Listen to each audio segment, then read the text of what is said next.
Батцуур аваргын одоо баригдаж байсан яг он цаг жилүүдүүд яг л миний бүх тайлбарлах жилүүдтэй яг ингээд давхцаа явж байгаа юм л да. Батцуур аваргын нэг давуу талыг харц одоо төвлөрч баригдаж байгаа.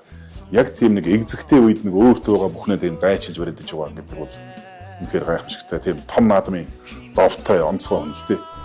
Дархан авраг Батэрдэн авраг бол хэрлэнгийн өдөр дархан аврагсыг авч байсан. Өсөх хоёр авраг Сүхбат авраг хоёр төрийн ордноос дархан аврагсыг авсан байд. Цэрэн догтох авраг бас одоо хойш удаа дархан авраг цолыг бол ер нь Амсрайжмын Батцуур л яг төвцөнгөл төрөлн дархан аврагсыг авлаа тийм. Батцуур гэдэг хүн бол одоо олон сайхан аврагуудтай өрсөлдөд олон сайхан бөхчүүд өрсөлдөд яах аргагүй энэ хүн төрийн надам дөрөвдрүүл.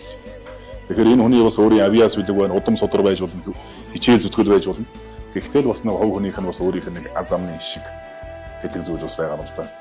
Ер нь одоо бас ингээд хүмүүс ярьдаг шүү дээ. Тэр бүх одоо тийм цолон дүрхээр тэр улсад төрүүлэхээр хүн байсан. Дааш төрүүлж чадаагүй. Даан жоохон линсүүд хүн байсан ч гэдэг нэг иймэрхүү юм яригдчихлээ тийм хүчтэй дүнд ярианд.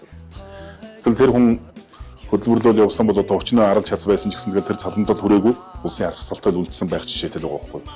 Тэгэхээр тэр нэг хувийн хог зэний шанахтай л одоо холбоотой асуудал. Тэр бол Батцуурыг бол би онцгой хувь төлөнтэй мундаг өгөх гэж боддог. Ер нь дархан авраг төрнө гэдэг бол төрсөн тэр наадмыг үзнэ гэдэг бол одоо бас сайхан хувь ерөөл шүү дээ бас.